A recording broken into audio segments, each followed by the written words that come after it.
ახლა კი ვნახოთ მისი გრძნობები, მისი ემოციები, ამაში შედის შიშები, სიყვარული, ნება, შფოთვა, ყველაფერი. ეს ყველაფერი ემოცია და არა მარტო სიყვარული, ხო? ვარიანტი გვექნება ერთი, კარგად მოусმინეთ დახასიათებას, რა ენერგიებში ხართ, ну რაღაცა წყვილში ხართ, შეყარებული ხართ, რაღაცა ოცნებები გაქვთ, რომ რაღაცა ისეთი წვილი გექნება, ზღაპრული. ოცნებთ აქ ოჯახზე, ან ოჯახი რა არის? ძლიერ ოჯახზე. კონფლიქტებში ხართ. ან ოჯახიდან წასვლას ფიქრობთ. ორნაირად გათამაშდება აქ, მაპატიეთ ეს არის საჯარო გაშლა და მაგითო ვამბობ ან. განულება გინდათ აქ, მაგრამ არ გინდათ რაღაცა ძველი, რაღაცის გაშვება, რის გაშვება არ გინდათ.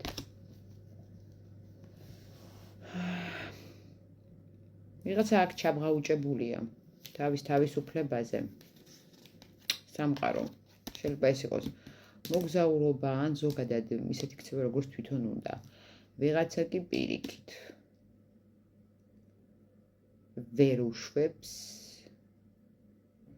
იმ რაღაც ერთფეროვან სცენარს, არა და დროა რომ გადავიდეს სხვა ეტაპზე და გახსნას საზღვრები თავისთვის. საზღვრების გახსნას მე არ გულისხმობ, მაინც და მაინც სხვა ქვეყანაში წასვლას. ზოგადად მსოფლმხედველობა ცოტა ვიწროდ მიდის, ასე ვთქვათ. თქვენ ჩაფიქრებული პარტნიორი რა ენერგიებშია?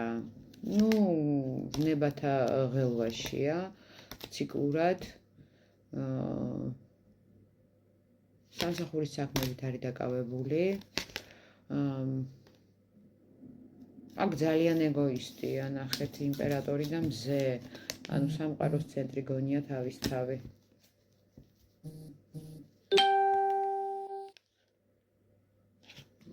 ბლოკებშია, რატოა ბლოკებში? მისი მოძრაობა ეხლა შეფერხდა. შეიძლება მოძრაობა პირდაპირ გაგებით, მაგრამ ბევრთან გათამაშდება, რომ საიდაც მიდიოდა, რა გეზიც ჰქონდა ცხოვრებისეული აღებული, ეს დაიმსხვრა. რატო დაიმსხვრა? წარსულის სცენარით ცხოვრობს ვიღაცა აქ.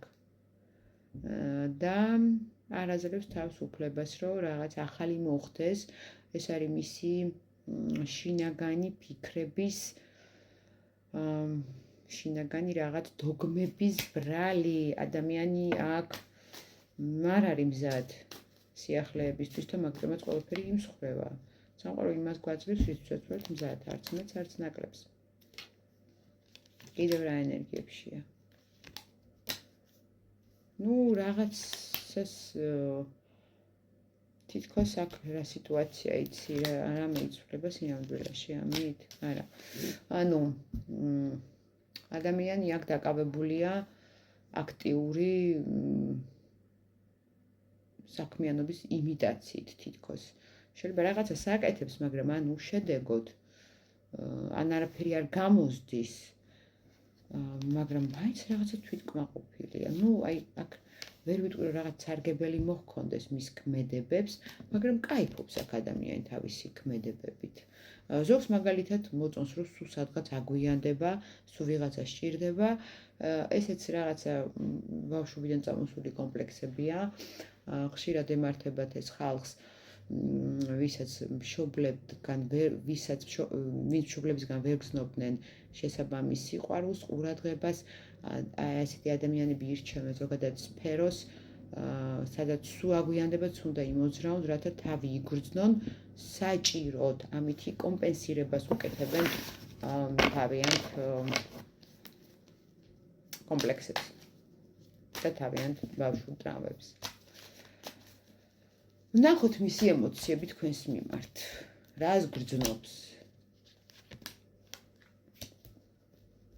ну, იცის რომ თქვენისთვის, ანუ ის თქვენთვის ძალიან მნიშვნელოვანია. იმპერატორად გრძნობს თავს, თავარ მამაკაცად, ერთადერთ მამაკაცად. ელოდება, რას ელოდება?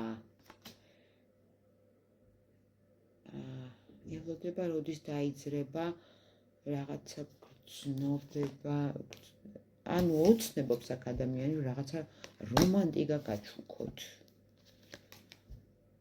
რას გრძნობს? ნუ გრძნობს, რომ თქვენ მისი მზე ხართ, თქვენ მისი მზისხივი ხართ, თქვენ მას ათბობთ.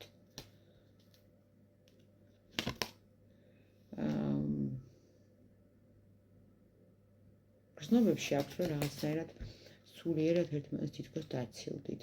თითქოს ოკეანე გაცილებთ. ეს არის გრძნობა, ეს არ არის მანძილი.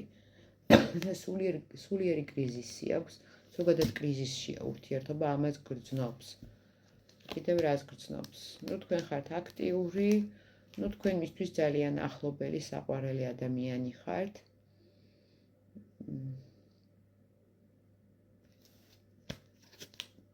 რაღაც ხრიკებს მიმართავს აქ ადამიანი, რომ თქვენ არ დაგკარგოთ. რატო ეშინია თქვენი დაკარგვის, რა ხდება? იმიტომ რომ გონია რომ თქვენ ხართ არჩევანზე. არჩევანი რის და რის შორის. სხვა მამაკაც ვერ ხედავს, ვერც მე ვერ ვხედავ, აქ არის გონია რომ არჩევანი გაქვთ. დარჩეთ მწყვილში თუ დაბლოკოთ ყველაფერი. კიდე მისი ემოციები.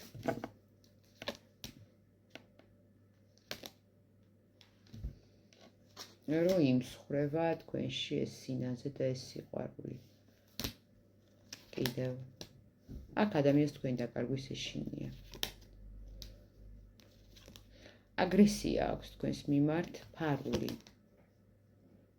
პასიური აგრესია უფრო სწორად.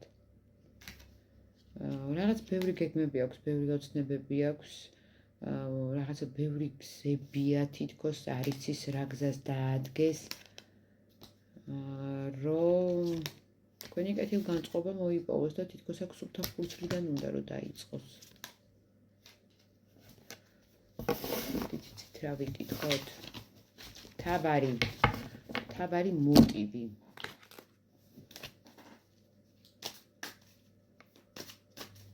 როგორ ხედავს თქვენს ურთიერთობას სამომავლოდ? შურის ძიება. არ ვიცი, თუ აწყენინეთ, უნდა რომ შური იძიოს. თუ იმან გონია რომ გაწყენინეთ, ფიქრობს რომ თქვენ შეიძლება შური იძიოთ. დავაკონკრეტოთ.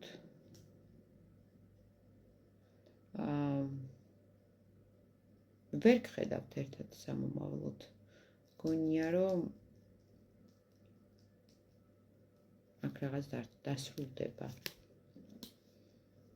გონია რომ ეს მასკარადია. ან თვითონ შეიძლება რაღაც სხვადასხვა. ეს მასკარადი ვისგან არის? მაგისი მხრიდან თუ თქვენი მხრიდან? თქვენი მხრიდან ეგრე ხედავს.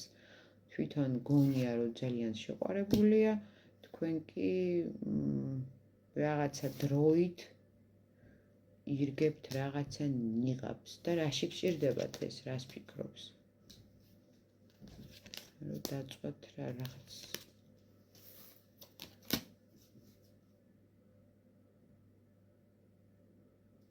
ვერ ვიგებ მეგობრებო, კონკრეტულად სიტუაციის გასაშიფრად მომმართეთ აღწერილობაში მითითებულ ნომერზე. საჯარო გაშლა და მეც არ გვეუბნებიან. ძალიან დიდი მადლობა ყველას, ვინც მიყურეთ. ვისაც არ აქვს ჩემი არხი, გამომიწერეთ, რაც არ გამოტოვოთ, რათა არ გამოტოვოთ ახალი საინტერესო თემები. ყველანი ძალიან მიყვარხართ, ყველას ძალიან დიდი მადლობა მხარდაჭერისთვის, ლაიქებისთვის, გამოწერებისთვის, ეს ჩემთვის უდიდესი სტიმულია. დამილაიქით და დამიკომენტარეთ. ეს არის თქვენი მადლობა ჩემი გაწეული შრომისთვის.